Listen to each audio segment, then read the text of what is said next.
देखो भाई, तो आज हम लोग स्टार्ट करने जा रहे हैं एसी, अल्टरनेटिंग करंट। अच्छा, अल्टरनेटिंग करंट जो है ये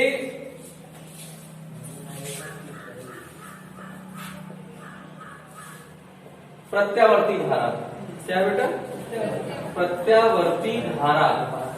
ये एक्चुअल में जो विद्युत चुंबकीय प्रेरण है उसी का एक स्पेशल टॉपिक है, लेकिन कभी कभी टॉपिक की औकात इतनी ज्यादा हो जाती है कि वो चैप्टर को पीछे छोड़ देता है। तो विद्युत चुंबकीय प्रेरण एक छोटा सा चैप्टर है और उसी का एक टॉपिक है प्रत्यावर्ती धारा, और प्रत्यावर्ती धारा विद्युत चुंबकीय प्रेरण का कम से कम 2 गुना बड़ा टॉपिक है। तो मतलब ये उसका टॉपिक है और इसकी औकात अपने आप में बड़ी हो गई है। तो ऐसे सोचिए, प्रत्यावर्ती धारा चैप्टर स्टार्ट कहां से हुआ? जब आप किसी चुंबकीय क्षेत्र में, किसमें? किसी मैग्नेटिक फील्ड में, कोई भी मैग्नेटिक फील्ड है, ये क्रॉस मतलब चुंबकीय क्षेत्र अंदर है कि बाहर? अंदर है, इनवर्ड है, और इसमें कोई डिस्क है, वो रोटेट करा रहे हैं, ये डिस्क रोटेट करा रहे हैं, तो इसके ईएमएफ में चेंज आएगा। तो पहले फाई फ्लक्स क्या होगा? बी ए कॉस थीटा, अगर आपको पता हो फ्लक्स का फॉर्मूला क्या होता है? बी ए कॉस थीटा। यहाँ थीटा, अगर ये ओमेगा एंगुलर वेलोसिटी से घूम रहा है, कोणीय वेग इसका क्या है? ओमेगा। तो ओमेगा इक्वल्स क्या होता है बेटा? Theta by T. तो थीटा इक्वल्स क्या हो जाएगा? Omega T. तो इसके प्लेस पे लिख सकते हैं, तो फाई इक्वल्स बी ए कॉस ओमेगा टी। ये हम लिंक कर रहे हैं कि पिछले चैप्टर से कैसे ये लिंक है, कैसे ये जुड़ा हुआ है। तो अब देखिएगा, फैराडे अकॉर्डिंग टू फैराडे के अनुसार जो ईएमएफ होता है वो minus N D phi over D T होता है। ईएमएफ क्या होता है? Minus N D phi over D T. रटो इसको। ईएमएफ माने विद्युत वाहक बल, ईएमएफ माने विद्युत वाहक बल, इलेक्ट्रोमोटिव फोर्स। क्या? Electromotive force minus N D phi over D T. अब माइनस एन रहने दीजिए, D phi over D T का मतलब फाई की वैल्यू ये है, इसी का डिफरेंशिएशन कर दीजिए, किसका? D A cos omega T का। ठीक, तो माइनस एन रहने दीजिए, बी ए कॉस, बी ए छोड़ दीजिए, कॉस ओमेगा टी का डिफरेंशिएशन करिए, तो इस ओमेगा टी को मन में क्या मान लीजिए? टी। ओमेगा टी को मन में क्या मान लीजिए? टी। तो ओमेगा टी का डिफरेंशिएशन हो जाएगा साइन माइनस में, एक माइनस और हो जाएगा तो ये प्लस हो जाएगा, माइनस साइन ओमेगा टी, और ओमेगा टी का जिसको मन में टी मानिए उसको फिर से डिफरेंशिएट कर दीजिए। यही तो डिफरेंशिएशन में सिखाया था। तो ये क्या हो गया? सॉरी, एन बी ए और ओमेगा टी का क्या हो गया? Omega sine omega T. ये हो गया ईएमएफ। अब हमने कहा कि तुम्हारी मैक्सिमम औकात कब होगी? हमने इनसे पूछा कि तुम्हारी मैक्सिमम औकात कब होगी? हमने कहा एन तुम, तो एन ने कहा सर मैं जितना हो सकता हूं मैं हो चुका हूं। नंबर ऑफ टर्न्स है, एन क्या है? फेरों की संख्या, नंबर ऑफ टर्न्स। तो मान लो 100 फेरे तुमने ले लिए, तो 100 तो 100 ही रहेगा, वो बदलेगा क्या? नहीं। बी चुंबकीय क्षेत्र है, मैग्नेटिक फील्ड है, इसने कहा मैं भी सर जितना हूं उतना हूं, मतलब आपने जितने मैग्नेटिक फील्ड को प्रोड्यूस कर दिया होगा उतना है हम, तो हम भी चेंज नहीं होंगे। हमने कहा हम एरिया है सर, हम भी नहीं चेंज होंगे। हमने कहा ओमेगा, इन्होंने कहा हम फ्रीक्वेंसी है सर, हम भी चेंज नहीं होंगे। तो इन लोगों ने मना कर दिया कि हम चेंज नहीं होंगे, हम चाहते हैं ये विद्युत वाहक बल अधिकतम हो जाए। तो साइन से हमने बात की, तो साइन ने कहा सर आपके हिसाब से हम बदल जाएंगे, जैसा आप चाहोगे वैसा। तो हमने कहा साइन, तो तुम बताओ तुम्हारी मैक्सिमम औकात कितनी होती है? तो साइन ने बताया कि मेरी मैक्सिमम औकात सर, ग्राफ से आप देख सकते हैं, मेरी मैक्सिमम औकात क्या है? 1 है। मेरी मैक्सिमम औकात क्या है? 1। तो मैंने कहा 1 कितने पे होते हो? तो कैसा, जब एंगल π/2 होता है तो हम 1 होते हैं। हमने कहा चलो ठीक है। तो इन लोगों ने कहा हम फिक्स है, तो ये पूरी वैल्यू किस पे चेंज हो रही है? साइन पे। अगर ये मैक्सिमम हुआ तो ईएमएफ मैक्सिमम होगा, ये मिनिमम हुआ तो ईएमएफ मिनिमम होगा। बोलो, ये मैक्सिमम हुआ साइन ओमेगा टी, तो ईएमएफ क्या हो जाएगा? मैक्सिमम। और साइन ओमेगा टी मिनिमम हुआ तो ईएमएफ भी क्या हो जाएगा? मिनिमम। इतने में कोई शक? तो ईएमएफ के अधिकतम मान के लिए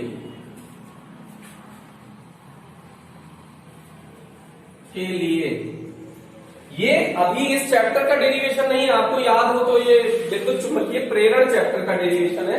हम ये बता रहे हैं कि वहां से ये लिंक है, वहां से जुड़ा है। तो ईएमएफ, तो साइन ओमेगा टी, जब ओमेगा टी की वैल्यू या थीटा की वैल्यू, इसको वापस से थीटा लिख सकते हैं, ऐसे भी तो लिख सकते हैं इसको, N B A omega sine omega T के प्लेस पे वापस से भी तो थीटा लिख सकते हैं। तो थीटा में सोचना थोड़ा सा आसान होता है। तो थीटा की वैल्यू π/2 होगी, तो साइन थीटा क्या होगा, साइन π/2 1 होगा, और यही इसकी मैक्सिमम औकात है। तो इसको थीटा के प्लेस पे π/2 लिख दो, तो ये क्या हो गया, E equals N B A omega, और ये मैक्स, इसकी वैल्यू 1 हो गई।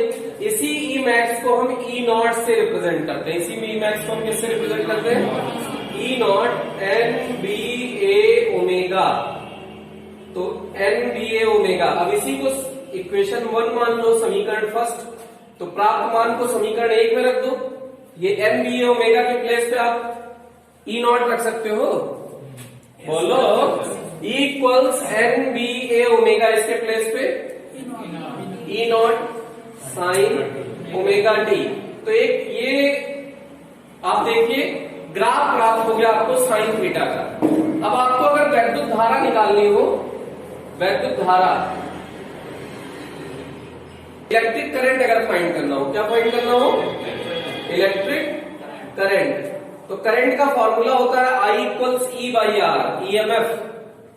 I equals V by R पढ़ा है, V क्या है, पोटेंशियल ही तो होता है, तो ईएमएफ भी तो पोटेंशियल ही है, विभवांतर ही है, विद्युत वाहक बल विभवांतर ही तो होता है स्पेशल केस में। तो E की वैल्यू क्या है बेटा, E naught sine omega T, E naught sine omega T upon R, I E by R क्या हो जाएगा, I नॉट, बहुत बढ़िया। तो ये I not sine omega T, तो I equals I not sine omega T. इस तरह से ये एक साइनोसॉइडल कर्व मिल गया। इससे ये पता चलता है कि ये साइन थीटा को फॉलो करते हैं।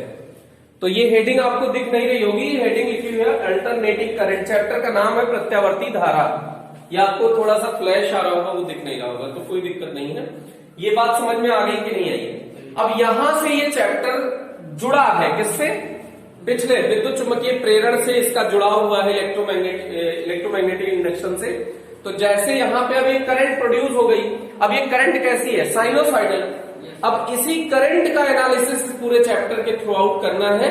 ईएमएफ कैसे निकाला, करंट कैसे निकाला, तो ये ईएमएफ और करंट ये तो पिछले चैप्टर का डेरिवेशन डिक्टो है। तो यहां से ये चैप्टर जुड़ा और इसी का एनालिसिस इस पूरे चैप्टर के अंतर्गत करते रहेंगे। तो इस चैप्टर का नाम इसीलिए है अल्टरनेटिंग करंट। अल्टरनेटिंग करंट का मतलब होता है ये साइन कर्व को फॉलो करता है। अल्टरनेट है, अल्टरनेट का मतलब एक के बाद एक, अल्टरनेट का मतलब तो एक बार पॉजिटिव होगा तो निगेटिव हो गया, फिर अगली बार पॉजिटिव फिर निगेटिव, फिर अगली बार पॉजिटिव फिर निगेटिव। तो अल्टरनेट पे ये घटना हो रही है, इसीलिए इस चैप्टर का नाम है अल्टरनेटिंग करंट, प्रत्यावर्ती धारा। तो यहां से चैप्टर का इंट्रोडक्शन समाप्त होता है, अब चैप्टर स्टार्ट होता है। तो चैप्टर स्टार्ट करते हुए प्रत्यावर्ती धारा, इतने में कोई डाउट है? अरे कोई डाउट है? एक बार बिना देखे इसको जल्दी से डिराइव कर लीजिए बोर्ड से। तो देखिए जो आपका ये रिजल्ट आया, ये क्या आया, I equals I not sine omega T. यहां I नॉट क्या है, पीक करंट है, पीक करंट है। हिंदी में इसको बोलते हैं शिखर मान, हिंदी में क्या बोलते हैं, शिखर धारा कह लो, या तो शिखर मान की धारा या शिखर धारा। ये शिखर धारा है। I है तात्क्षणिक धारा, इंस्टेंटेनियस करंट, किसी क्षण की करंट, किसी क्षण की धारा को तात्क्षणिक धारा बोलते हैं। ये कौन सा है, I इंस्टेंटेनियस।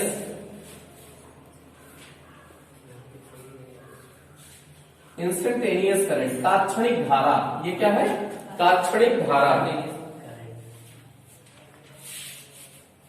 तात्क्षणिक धारा। वैद्युत धारा के किसी क्षण मान को तात्क्षणिक धारा कहते हैं। साइन ओमेगा टी, ओमेगा तो आप जानते हैं आवृत्ति है, कोणीय आवृत्ति, एंगुलर फ्रिक्वेंसी, और टी कोई भी टाइम है। ठीक है भैया, तो इतना ठीक है। अब ये धारा कितने टाइप की हो सकती है, जैसे इसको बोलते हैं हिंदी में ज्यावक्रीय धारा। कौन सी धारा? साइनोसॉइडल वेव, साइनोसॉइडल करंट है। यहाँ पे ये मैक्सिमम वैल्यू है, तो इसको क्या लिखेंगे? आई नॉट। इसको माइनस आई नॉट भी मैक्सिमम ही है, अपोजिट साइड में मैक्सिमम है। ये 0 डिग्री है, ये π/2 है, ये पाई है, ये 3π/2 है, ये 2 पाई है, एंड सो ऑन, ऐसे करके। तो ये कौन सा करंट है? ये साइनोसॉइडल करंट भी हो सकता है और पोटेंशियल भी हो सकता है। जैसे I equals I not sine omega T, ऐसे आपने E equals E not sine omega T भी तो लिखा है।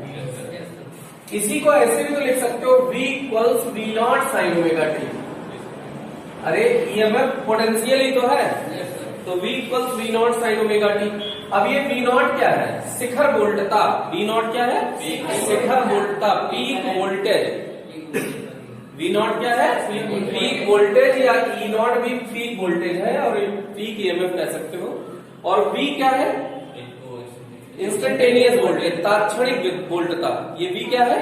तात्क्षणिक वोल्टता। इतने में कोई टेंशन नहीं होगी सर। तो ये होगी ज्यावक्रीय धारा। इसके प्रदर्शन अलग अलग हो सकते हैं, पूछिए।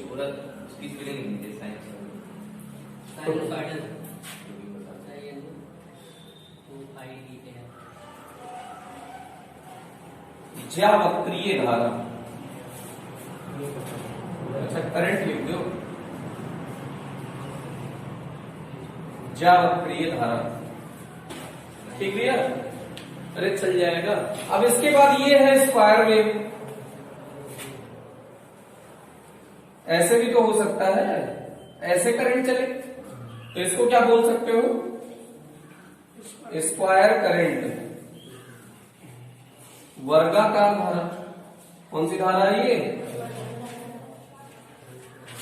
ट्रायंगुलर करंट भी हो सकती है, मतलब ग्राफ बहुत डिफरेंट टाइप के भी हो सकते हैं, कुछ भी बड़ा जिगजैग टाइप का भी। तो ये कौन सी करंट है? त्रिभुजाकार धारा, ट्रायंगुलर करंट, ऐसा। अब ये तो बड़े सिंपल से सुंदर से भी इमेज आपको बना के दिखाए हैं। बहुत कॉम्प्लिकेटेड भी होते हैं जो हमको दिखते नहीं है, उसकी हमारे सिलेबस में चर्चा नहीं है। नहीं तो ऐसे इतना सुंदर कर्व कभी नहीं आएगा करंट में। आएगा कैसे? गंधौरा वाला, ऐसी शकल सेम जैसी रहेगी, ऐसा कुछ। देखो एकदम सेम जैसी शकल है, अरे है। एक पीरियड के बाद इसी की रिपीटेशन कर दीजिए, एक पीरियड के बाद इसी की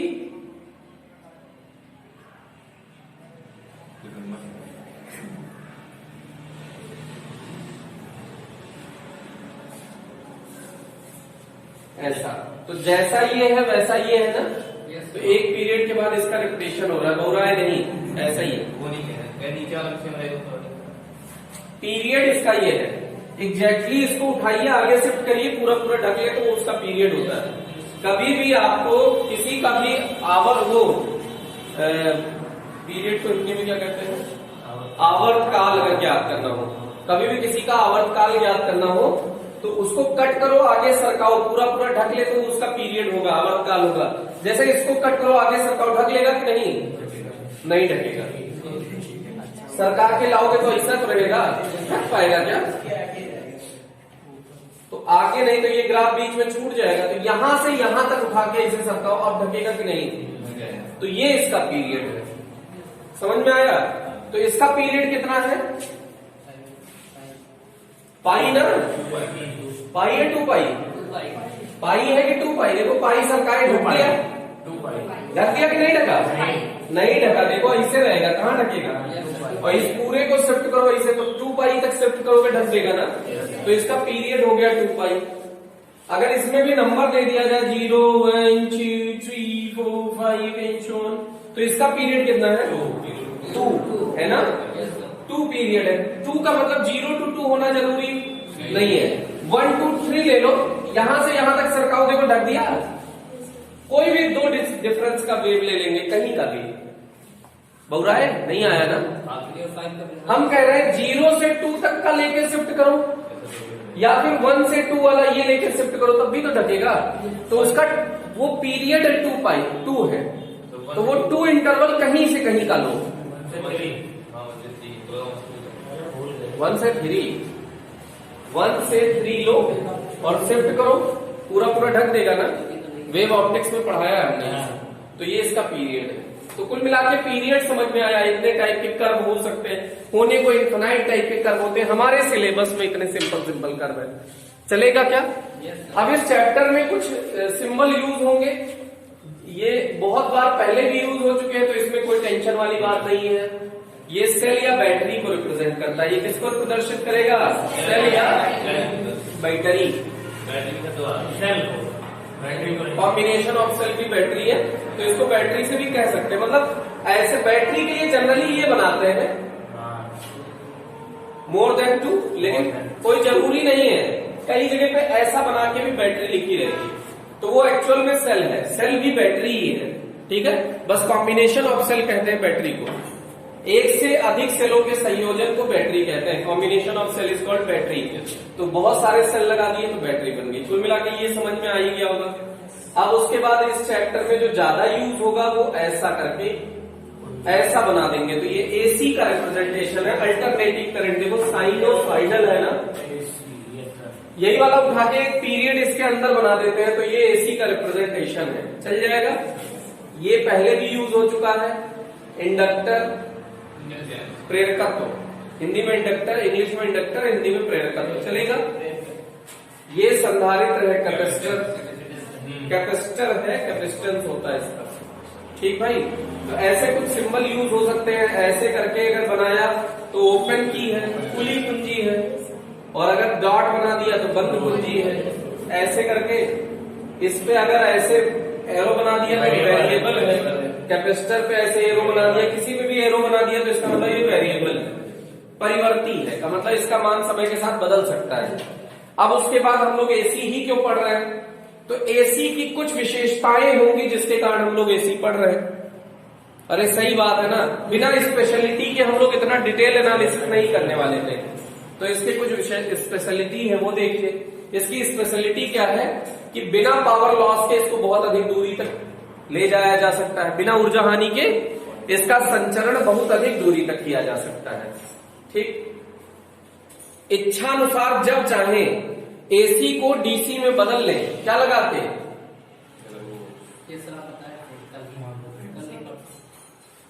क्या लगा के एसी को डीसी में बदला जाता था? प्रत्यावर्ती धारा को दिष्ट धारा में कैसे बदलते थे? वाह बेटा वाह। फुल वेव रेक्टिफायर का प्रयोग करके, पूर्ण तरंग दिष्टकारी के प्रयोग से जब चाहे तब इसे किस में बदल ले? डीसी में बदल ले। तो हमारे इच्छा अनुसार ये डीसी में बदला जा सकता है। फुल वेव रेक्टिफायर, पूर्ण तरंग दिष्टकारी, पूरी तरह से इसका वेव को रेक्टिफाई कर दे। तो पूर्ण तरंग दिष्टकारी से इसको किस में बदला जा सकता है? डीसी में। जब हमको जरूरत पड़े डीसी में बदल लेंगे, हम डीसी में बदल के इसका यूज कर लेंगे। और एसी का सबसे बड़ा एक और फायदा है कि ट्रांसफार्मर की मदद से इसकी वैल्यू को कम ज्यादा कर सकते हैं। एसी की सबसे बड़ा फायदा क्या है कि ट्रांसफार्मर की मदद से इसके मान को घटा या बढ़ा सकते हैं। डीसी में ये सुविधा उपलब्ध नहीं है। डीसी में अगर आपको मान घटाना बढ़ाना है तो पहले वो एसी में ही घटा बढ़ा लो, फिर उसको डीसी में बदलो। अगर आपने पहले डीसी में बदल दिया तब वो घटेगा बढ़ेगा नहीं। तो ये इसके बेनिफिट्स हैं।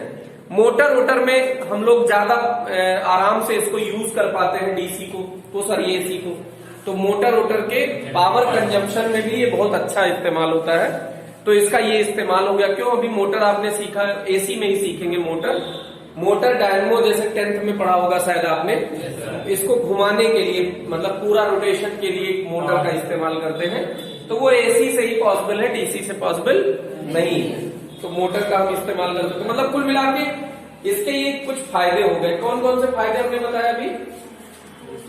कि बिना ऊर्जा हानि के अधिक दूरी तक संचरण में, बिना पावर लॉस के लॉन्ग डिस्टेंस तक इसको आप ले जा सकते हैं। और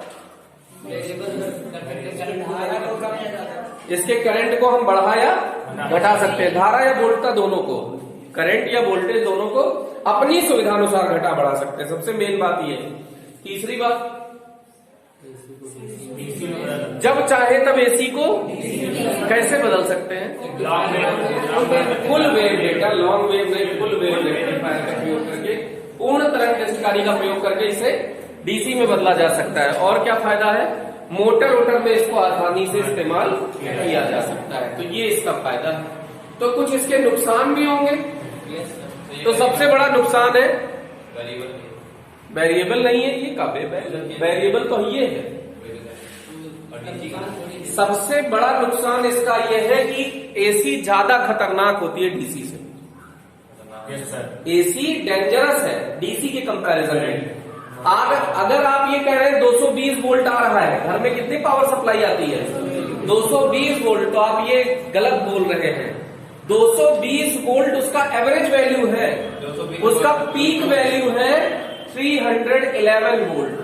जब आपके घर में सप्लाई कितने की आ रही है? 211 की, वो 220 की, सॉरी, आपके घर में सप्लाई कितने की आ रही है? 220 की। तो अगर आप इसको छुएंगे तो झटका कितने का लगेगा? 311 का। तो 220 करके 3 झटका कितने का दे रहा है? 311 का। और डीसी ईमानदार है, अगर उसने 220 बोला है तो झटका भी कितने का देगा? 220। तो ज्यादा खतरनाक कौन हुआ? एसी खतरनाक हुआ। आरएमएस वैल्यू ही है ये, इसकी आरएमएस वैल्यू है, पीक वैल्यू, ये इसकी पीक वैल्यू है, मैक्सिमम करंट है, सॉरी मैक्सिमम वोल्टेज है ये। मैक्सिमम वोल्टेज 3 घर में जो आती है वो आरएमएस वैल्यू आती है। हाँ, वही अभी उसके बाद चर्चा होने वाली है। ये पीक वैल्यू है, मैक्सिमम। तो पीक वैल्यू का मतलब अधिकतम वैल्यू। अधिकतम वैल्यू ही तो झटका मारेगी। जैसे तुम छुए तो मान लो 220 बताया, बढ़ते बढ़ते बढ़ते बढ़ते 311 हुआ, लेकिन कितने? 1 सेकंड में 50 बार। प्लस में 2 मतलब हुआ, एक बार माइनस में। तो 1 सेकंड में 100 बार 311 वोल्ट का झटका लगेगा। तो 1 सेकंड में 100 बार झटका लगने का मतलब लगातार लग ही रहा है, ऐसा नहीं सोच सकते हैं क्या? 311 पूरा लगेगा कि कम हो जाएगा? 1 सेकंड में 100 बार तुमको 311 झटका पड़े, 311 का लग ही रहा है इसका मतलब। तो मतलब कहने को तो ये 220 है, लेकिन झटका कितने दे रही है? 311। सबसे मेन। और दूसरा इसमें जो इसका सबसे बड़ा नुकसान है डीसी का, डीसी का सबसे बड़ा नुकसान है, सर एसी के ड्रॉबैक्स पढ़ रहे हैं, एसी की कमी पढ़ रहे हैं ना। तो एसी का सबसे बड़ा कमी क्या था? ये खतरनाक ज्यादा है, डेंजरस ज्यादा है, ये डेंजरस ज्यादा है डीसी के तुलना में। डीसी अगर 220 वोल्ट है तो 220 ही है वो, लेकिन अगर एसी 220 है तो वो 311 है सचमुच में। तो समझे कि नहीं समझे?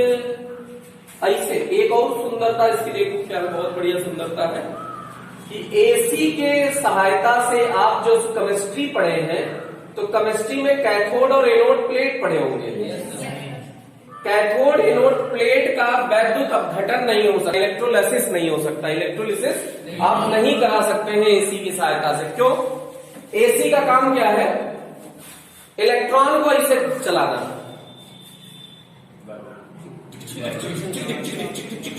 एक सेकंड में 100 बार, 50 बार एक तरफ, 50 बार इस तरफ, 50 बार इस तरफ, 1 सेकंड में। तो अब हमने जैसे इसमें एसी का कनेक्शन दिया, किसका कनेक्शन दिया भैया? एसी का कनेक्शन। तो इलेक्ट्रॉन मान लो ये प्लस है, ये माइनस है, तो इलेक्ट्रॉन इसकी तरफ चला, प्लस की तरफ।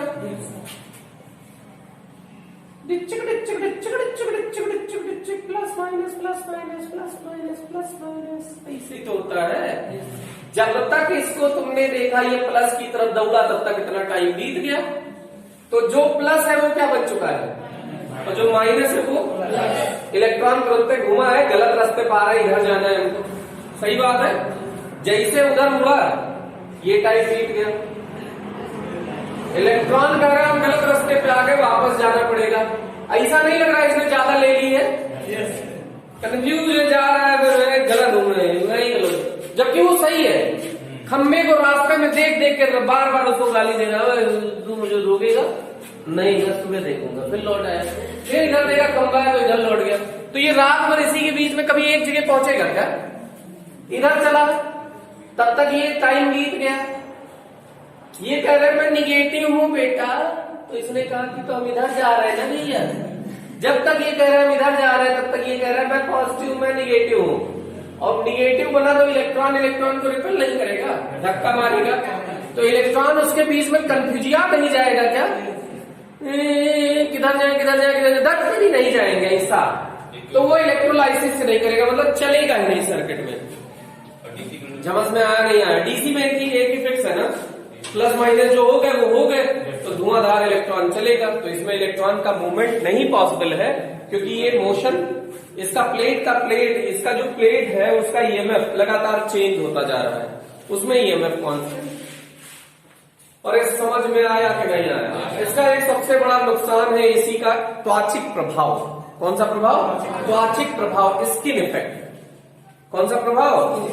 स्किन इफेक्ट, त्वचिक प्रभाव। ये समझ लीजिए कि आपसे एक सुंदर सा क्वेश्चन हम पूछते हैं, जैसे तुमने देखा होगा कभी तार जो आपके यहाँ वायरिंग का पड़ा है उसको छील के देखो, कवर हटा के, तो उसमें 7-8 तार निकलते हैं ना महीन महीन से इसे खिलखिलाते हुए। तो कंपनी का तो कॉस्ट महंगा पड़ेगा, एक तार बनाए तो कंपनी को सस्ता पड़ेगा कि 10 तार बनाए तो सस्ता पड़ेगा? 10 तार सस्ता पड़ेगा। पगलाए हो, पतला कर एक उतने ही का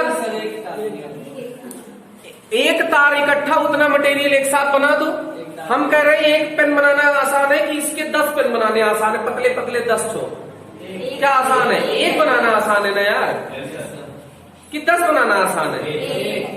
10 बनाने में एक नुकसान सबसे बड़ा ये कि और पतला करना पड़ेगा।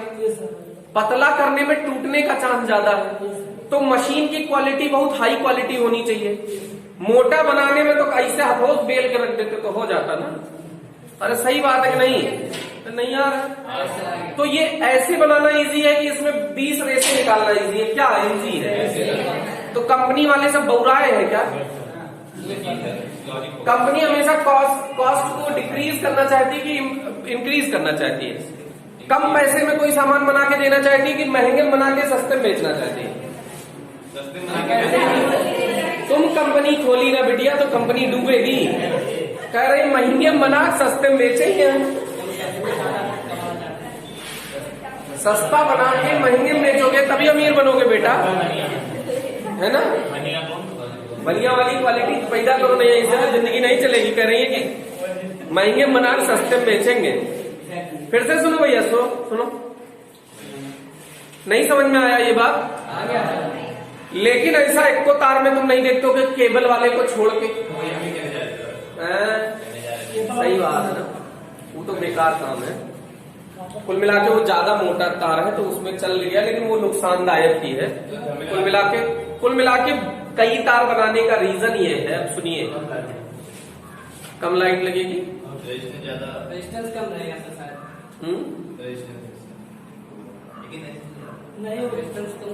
वायर अगर पतला करोगे आर तो इनवर्सली प्रोपोर्शनल टू ए होता है। एरिया कम करोगे तो रेजिस्टेंस बढ़ जाएगा बैलर। एरिया ऑफ क्रॉस सेक्शन कम करने से रेजिस्टेंस तो बढ़ जाएगा, अगर आप ऐसा बोल रहे हैं तो उस वायर का ही तो एरिया कम कर रहे हो, तो उसके अकॉर्डिंग से वो पतला होता है वायर। वही तो कह रहे पतला कर दिए। मोटा वायर लेने में फायदा कि पतला? मोटा वायर ना, ज्यादा जरूरत है ना। मोटा वायर होगा तो एरिया ऑफ क्रॉस सेक्शन ज्यादा होगा, या अनुप्रस्थ काट का क्षेत्रफल ज्यादा होगा। अनुप्रस्थ काट का क्षेत्रफल ज्यादा होगा तो प्रतिरोध कम होगा। तो यहाँ तो प्रतिरोध बढ़ा रहा है, कुछ तो है गड़बड़ ना। तो सुनो, अच्छा ये जो बाहर से खंबे उम्बे तार गया, ये एक तार मोटा सा डाल देते बढ़िया रहता ना। 20 तो तार उसे लपेट के ले गया, इसे देखियो कि नहीं देखियो? ये सब क्यों हो रहा है? कभी सोचे? दिमाग काम करता है, अगर सोचे तो दिमाग काम करता हो। तो सुनो, इसी को कहते हैं स्किन इफेक्ट। जो करंट फ्लो होती है, करंट में इलेक्ट्रॉन ही तो फ्लो होता है। हेलो, करंट में कौन फ्लो होता है? इलेक्ट्रॉन फ्लो होता है। अच्छा ये सोचो कि ये पाइप है, ये पाइप है और इसमें पूरे पाइप में इलेक्ट्रॉन भरे, ये सारे इलेक्ट्रॉन एकदम गचपच में फैले, खूब धुआंधार फैले कि थोड़े दूर दूर फैले? धुआंधार ना, लल्लू धुआंधार फैले इलेक्ट्रॉन देख ही नहीं रहा हो। ऐसे नहीं देखोगे तो उड़ जाएगा। तो एकदम पास पास है, सेम चार्ज में अट्रैक्शन होता है, ये तो आप जानते ही होंगे। बहुराट है होता है, अट्रैक्शन होता है। सेम चार्ज में रिपल्सन होता है, प्रतिकर्षण होता है। समान प्रकार के आवेशों में आकर्षण होता है। बोलते नहीं हो दोस्तों। समान प्रकार के आवेशों में या आत्महत्या कर लेंगे हम कूद के फर्स्ट फ्लोर से। समान प्रकार के आवेश कौन होते हैं? प्लस प्लस बैल आकर्षित करेंगे एक दूसरे को। कहते हैं और क्या करेंगे? क्या करेंगे? आकर्षित प्रतिकर्षित। सौरभ बाबू लतियाएंगे बेटा। इसे फोन आ गया था, किसका? कटरीना का। कटरीना को ना जानते हो? हमारे पड़ोस की कुतिया, उसी का आएगा। तो फिर से सुनो इधर, आपको दियो फोन चलाओ। अरे मॉडर्न ही हो गए भैया। तो इसका मतलब तुम पा जाओगे तो कुतिया हो जाओगे, इसीलिए नाम है। तुम ही कह रहे हो, हम लोग नहीं पा रहे। इधर कोई इलेक्ट्रॉन में इलेक्ट्रॉनिक रिपल्सन होगा कि नहीं? अरे प्रतिकर्षण होगा समान प्रकार के आवेशों में कि नहीं? जवाब भी नहीं आ रहा है। रिपल्सन होगा। तो ये लोग पूरे क्रॉस सेक्शनल एरिया में रहेंगे कि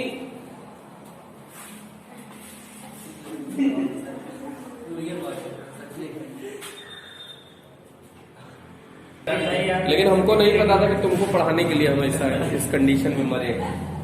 चलो देखो, अब फिर से देखो स्किन इफेक्ट क्या है। त्वचिक प्रभाव की जो धारा, आपको हमने बताया एक पाइप में ढेर सारे इलेक्ट्रॉन होंगे कि नहीं होंगे? इलेक्ट्रॉन इलेक्ट्रॉन इलेक्ट्रॉन ढेर सारे होंगे तो उनमें प्रतिकर्षण लगेगा कि नहीं लगेगा? प्रतिकर्षण, रिपल्सन लगेगा कि नहीं? तो रिपल्सन में जैसे हम तुमको धक्का मारे तो तुम क्या चाहोगे? मैक्सिमम डिस्टेंस पे चले जाओ मुझसे। हम भी तुमसे मैक्सिमम डिस्टेंस पे जाना चाहेंगे। तो हमको धक्का मारना हो तुमको, तो जब मैक्सिमम डिस्टेंस पे रिपल्सन होके धक्का मार के जाना चाहेंगे तो सब लोग कहां पे आ जाएंगे? सरफेस पे। सब लोग कहां पे आ जाएंगे? सरफेस पे। तो आपको जानकर हैरानी होगी कि अंदर करंट ही नहीं बहती। सारी करंट कहां बहती है? सरफेस पे। तो अगर सरफेस पे मान लो कि इस पूरे कमरे में बीच में से कोई नहीं चलता, सब किनारे किनारे चलते हैं, तो अब भीड़ ज्यादा हो जाएगी कि नहीं? तो सरफेस अगर छील लिया जाए तो उससे अंदर वाला सरफेस हो जाएगा। कुल मिलाकर सरफेस पे ही रहेंगे वो लोग। तो सरफेस पे अब हम लोग किनारे किनारे चल रहे हैं, मान लो इसी कमरे में, और किनारे किनारे चलेंगे तो भीड़ ज्यादा हो जाएगी कि नहीं? बोलो भाई, भीड़ ज्यादा हो जाएगी। अब भीड़ ज्यादा हो गई, रोड पे बीच पे कोई चल ही नहीं रहा है, सब किनारे चल रहे हैं, तो भीड़ ज्यादा किनारे पे, तो किनारे पे टक्कर होने लग जाएगी कि नहीं? किनारे पे टक्कर होने लग जाएगी। तो किनारे पे टक्कर का मतलब रेजिस्टेंस, प्रतिरोध। तो प्रतिरोध बहुत ज्यादा बढ़ जाएगा, रेजिस्टेंस बहुत ज्यादा बढ़ जाएगा। तो हमने ये देखा, तो हमने इससे बचने का क्या जुगाड़ सोचा कि बेटा तुम बीच में नहीं जा रहे हो ना, तो ये पतली पाइप बना दी, ये पतली पाइप बना दी, ये पतली पाइप बना दी, ये पतली पाइप बना दी। ढेर सारे पाइप नहीं, मतलब ढेर सारे तार बना दिए। तो अब इसके सरफेस पे जाएगा कि नहीं जाएगा? इसके भी सरफेस पे जाएगा कि नहीं जाएगा? इसके भी सरफेस पे जाएगा कि नहीं जाएगा? इसके भी सरफेस पे जाएगा कि नहीं जाएगा? तो क्या अंदर भी जाने लग गया? अरे 10 तार, एक तार की बजाय हमने 10 तार बना दिए, तो 10 तार में कुछ तार तो इसके बीच में भी आ गए ना, तो उसके अंदर से भी करंट जाने लग गई कि नहीं? क्योंकि उसको इससे मतलब है कि हम सरफेस पे से जाएंगे। तो पतले पतले तार अगर हमने ढेर सारे बना दिए तो सिर्फ यहां ना जाके अब अंदर से भी जाने लग गई करंट ना। बोलो। तो इस इफेक्ट को कौन सा इफेक्ट बोलते हैं? स्किन इफेक्ट, त्वचिक प्रभाव। तो त्वचिक प्रभाव के कारण ये तार गुच्छे में बनाए जाते हैं, सिंगल ना बना के गुच्छे में बनाते हैं। वो हैवी ज्यादा है तो इसलिए उस पर वो चल जाता है, लेकिन वो भी ज्यादा हीटिंग इफेक्ट ज्यादा आता है, इसीलिए जल्दी खराब होते हैं वो वाले। आप उसके बजाय अभी कॉपर का वो मोटा वायर लीजिए, जैसे एसी ओसी आपको चलाना है तो वो केबल नहीं पड़ती है, एसी के लिए अलग से मोटा तार आता है उसी का, 4 mm, 5 mm, 8 mm ऐसे तार आते हैं। तो आपके घर में जितने मोटे वायर लगे होंगे उतना ही समझ लो आपके लिए अच्छा है, बिजली का बिल भी कम आएगा, लेकिन हाँ इनिशियल कॉस्ट ज्यादा आ जाती है, पैसा ज्यादा खर्च हो जाता है। इसी से सब लोग जब घर बनवाते हैं तो उसमें सस्ता तार यूज कर लेते हैं, मतलब तार पतला कर लेते हैं, लेकिन वही हम लोगों को वहां पैसा नहीं बचाना चाहिए। वहां मोटा लगवाने का एक फायदा है कि कभी भी शॉर्ट सर्किट घर में नहीं होगा, ज्यादातर चांस है। मतलब शॉर्ट सर्किट क्यों होता है एक्चुअल में? तार गर्म हो जाते हैं, तो तार गर्म होने के कारण ये प्लास्टिक ही तो है ऊपर, तो पिघल के आपस में चिपक गए तो भस्ट हो जाएगा पूरा सर्किट की नहीं, तो भुड्ड से बोलेगा पूरा सर्किट उड़ जाएगा। तो अगर हम लोगों ने ऐसा नहीं किया, जैसे हमने मोटे तार लगा दिए, तो करंट आसानी से प्रोड्यूस होगी, रेजिस्टेंस कम रहेगा, तो रेजिस्टेंस कम रहेगा तो मतलब शॉर्ट सर्किट का चांस कम रहेगा। सही बात है कि नहीं? तो इसीलिए मोटे वायर यूज करने चाहिए और गुच्छेदार वायर ही यूज होने चाहिए। जैसे एल्यूमिनियम के जो आते हैं वो गुच्छे में बनाए नहीं जा सकते, आप जानते होंगे। एल्यूमिनियम को बहुत ज्यादा पतला नहीं किया जा सकता, नहीं तो वो टूट जाएगा। एल्यूमिनियम का केबल 2 बार ऐसे ही से घुमा दो टूट जाता है, तो इसका मतलब है कि अगर वो और पतले बनाए होते तब तो वो शायद यहां से वहां तक ले जाते, तब तो 20 जगह वहीं से टूटा मिल जाता ना। सही बात है कि नहीं? तो इसीलिए उसको मोटा बनाना मजबूरी है। और एल्यूमिनियम का ही केबल क्यों बनता है? सस्ता पड़ता है। कॉपर का केबल बनता है, ये जानते होंगे आप, लेकिन कॉपर वाली केबल लगभग 3 गुना कॉस्ट रहेगा। जैसे आपने मान लो 1,500 का किसका खरीदा? एल्यूमिनियम का, तो लगभग आपको 4-5 हजार के करीब उसका कॉपर का पड़ेगा। तो इनिशियली आदमी को ये नजर आता है कि भाई इतना महंगा खर्च करने से क्या फायदा। तो इनिशियल कॉस्ट आदमी देखता है, ये नहीं देखता कि उससे हमारा फायदा कितना है, लॉन्ग टर्म फायदे हैं उससे, मतलब आपको लंबे समय तक उसका नुकसान नहीं होगा, फायदा रहेगा। लेकिन ऐसा कोई नहीं करता। तो कुल मिला के ये था स्किन इफेक्ट। स्किन इफेक्ट भी आयोग सीख गए होंगे, समझ गए ना? 15 तार वो जो सरफेस नहीं होता है, नहीं, सरफेस पे तो जाएंगे ना प्रतिकर्षण। मान लो एक तार की बजाय यहां से 10 तार जा रहा है, इधर देखो, इधर ऐसे, ये पूरा एक तार है, इसकी बजाय हमने 10 तार लगा दिया, तो इस एक तार में खाली ऊपर करंट जा रही थी, इलेक्ट्रॉन जा रहे थे। अब ये ऐसे करके फिक्स किया ना, तो यहां से इलेक्ट्रॉन जा रहा है कि नहीं? इसके सरफेस से, इसके सरफेस से भी जा रहा है, इसके सरफेस से भी जा रहा है, इसके सरफेस से भी जा रहा है। तो यहां से बाहर से जा रहे थे, अब यहां अंदर भी कुछ तार होगा ना, तो उसके भी सरफेस से जाएंगे, तो पूरे एरिया ऑफ क्रॉस सेक्शन से जाने लगेंगे, संपूर्ण अनुप्रस्थ काट से जाने लगेंगे। तो इससे हम लोगों ने ये फायदा किया, मतलब ऐसे पतले तार बना के। समझ में आ गया होगा सर? अब इसके बाद हमने 2-3 टर्म्स आपको और बताए थे। एक इंस्टेंटेनियस करंट होती है, तात्क्षणिक धारा। तो तात्क्षणिक धारा या बोल्टता, तो वैद्युत धारा के किसी क्षण मान को तात्क्षणिक धारा या बोल्टता कहते हैं। वैद्युत धारा के किसी क्षण मान को तात्क्षणिक धारा, और बोल्टता के किसी क्षण मान को तात्क्षणिक बोल्टता। इंस्टेंटेनियस वोल्टेज, इंस्टेंटेनियस करंट चल जाएगा। शिखर मान, वैद्युत धारा का शिखर मान, वैद्युत धारा के अधिकतम मान को वैद्युत धारा का शिखर मान कहते हैं। शिखर वोल्टता, वैद्युत धारा के अधिकतम मान को शिखर वोल्टता बोलते हैं। वोल्टता के अधिकतम मान को शिखर वोल्टता।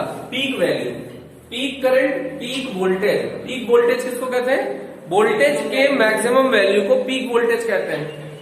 और पीक करंट किसको कहते हैं? करंट की मैक्सिमम वैल्यू को पीक करंट कहते हैं। तो वही पीक इंग्लिश में ये हो गया, हिंदी में भी हो गया। समझ में आ गया होगा शायद सबको, किसी को कोई टेंशन नहीं है। आगे बढ़ा जाए तो अब एसी और डीसी। तो पहले एसी किसको कहते हैं भाई? Well air conditioner. Alternating current है, अल्टरनेटिंग करंट जिसका वैल्यू, जिसका मान, देखो ये इस पे समय मान लो, समय बदल रहा है, और इस पे वैल्यू वाई एक्सिस पे आपको वैल्यू मिलेगी। तो जब समय 0 है तो ये वैल्यू 0 है। समय इतना हुआ, वैल्यू चेंज हो गई ना, समय बदला फिर वैल्यू चेंज हो गई, समय बदला फिर वैल्यू चेंज हो गई, समय बदला फिर वैल्यू चेंज हो गई, समय बदला फिर वैल्यू चेंज हो गई, समय बदला फिर वैल्यू चेंज हो गई। समय यहाँ पे वो वैल्यू निगेटिव में चेंज हो रही है। सही बात है कि नहीं? तो जैसे जैसे समय बदल रहा है, धारा का मान या वोल्टता का मान लगातार बदल रहा है ना। और सबसे सुंदर बात है, दिशा भी बदल रही है, डायरेक्शन भी चेंज हो रहा है। तो जब समय के साथ मान तथा दिशा दोनों परिवर्तित होते हैं, value and direction both will change. तो इस कंडीशन में इस धारा को क्या कहते हैं? प्रत्यावर्ती धारा, एसी धारा, अल्टरनेटिंग करंट, प्रत्यावर्ती धारा। चल जाएगा। क्या परिभाषा है? जब किसी भी धारा का मान समय के साथ, जब समय के साथ वैद्युत धारा का मान तथा दिशा दोनों परिवर्तित होती है। हाँ? जब समय के साथ किसी भी धारा का मान और दिशा दोनों चेंज होती है, तो इस प्रकार की धारा को प्रत्यावर्ती धारा कहते हैं, alternating current. On changing time the value and direction both will change, then this type of current is known as alternating current. चल जाएगा क्या प्रत्यावर्ती धारा? अब प्रत्यावर्ती धारा जान गए तो दिष्ट धारा, दिष्ट धारा नहीं, दुष्ट धारा नहीं कह रहे। कौन सी धारा? दिष्ट धारा, डायरेक्ट करंट। शॉर्टकट में इसको डीसी से रिप्रेजेंट करते हैं। दिष्ट धारा फिर से दो टाइप की होती है बेटा, ऐसी वाली, और एक तो कल और पढ़े थे वो जब पूर्ण तरंग निष्कारी लगा के पढ़े थे, डिचिक डिचिक डिचिक डिचिक डिचिक डिचिक, ये भी डीसी है बेटा, ये भी डीसी है, ये भी डीसी है। काहे? डायरेक्शन नहीं चेंज हो रही है। तो ये कौन सी है? समान दिष्ट धारा, यूनिफॉर्म डीसी करंट। समान दिष्ट धारा, असमान दिष्ट धारा, समान दिष्ट धारा, समान दिष्ट धारा, असमान दिष्ट धारा, दुष्ट धारा नहीं है, दिष्ट धारा, असमान, समान, यूनिफॉर्म और वो नॉन यूनिफॉर्म का झमस नहीं आता। कांस्टेंट डीसी करंट बोल सकते हो, वेरिएबल डीसी करंट बोल सकते हैं, चलेगा। तो इसका मतलब है कि कांस्टेंट अगर बोलना है, कांस्टेंट मतलब एक समान, तो इसका मतलब है समय के साथ साथ क्या नहीं बदल रहा है? ना तो मान बदल रहा है और ना तो दिशा बदल रही है। तो जब समय के साथ मान और दिशा दोनों परिवर्तित नहीं होते तो इस प्रकार की धारा को समान दिष्ट धारा कहते हैं। बोलो क्या? When on changing time the value and direction both will constant, then this type of current is known as constant current or constant direct current, constant direct current। चल जाएगा। अब भैया इसके बाद आज के अच्छा हाँ डीसी इसके लिए देखिए, जब प्रत्यावर्ती धारा का मान तथा दिशा, क्या प्रत्यावर्ती धारा का मान नहीं, दिशा नहीं बदल रही, मान समय के साथ बदलता है परंतु दिशा अपरिवर्तित रहती है, तो इसे असमान दिष्ट धारा बोलते हैं। ठीक, अब एक कष्ट कर लीजिएगा, अगर कल आपको फिजिक्स समझनी है इस चैप्टर की तो ये वीडियो से आपको इंटीग्रेशन डिफरेंशिएशन में से भी साइन, इंटीग्रेशन में इसका डिफरेंशिएशन वाला भाग भी मिल जाएगा। इंटीग्रेशन वाला आप लेक्चर देखिएगा, पहला या दूसरा तीसरा 3-4 लेक्चर है। तो साइन ओमेगा टी का डिफरेंशिएशन आप सीख के आ जाइएगा, साइन 2 ओमेगा टी का डिफरेंशिएशन सीख के आ जाइएगा, साइन स्क्वायर ओमेगा टी का डिफरेंशिएशन सीख के आ जाइएगा, साइन